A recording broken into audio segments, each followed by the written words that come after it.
The member for Parramatta. Thank you, Deputy Speaker. My question is to the Prime Minister.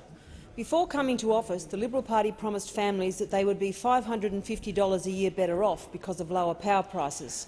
This government is now in its 5th year in office. Can the Prime Minister confirm that the average Sydney household is paying almost $1,000 more on power bills this year than when the federal Liberal government was elected in 2013? The Minister for the Environment. Well, I can tell the honourable member she's just made that number up, Mr Speaker, because where is your evidence? There is absolutely no evidence for that. But what I can tell you is the evidence from the ACCC's report from 2015, which said, and I quote, "The Commonwealth's Treasury's estimated $550 cost saving to households is reasonable." And that is what came from the abolition of the carbon tax, Mr Speaker. Now, under the Labor Party, electricity prices increased by more than 100%. That was the record of the Labor Party. Indeed, in your own election platform that you went to the last election, you said, and I quote, "From 2007 to 2013, average retail electricity prices in Australia soared," Mr Speaker. That's the Labor Party's own election platform. That is what you acknowledge happened on your watch.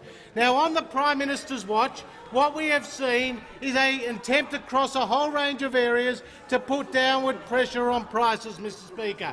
The gas price, the spot price for gas has come down significantly from the beginning of this year, Mr Speaker, and every dollar a gigajoule that it comes down is worth $10 a megawatt hour to households, Mr Speaker, in reduced prices.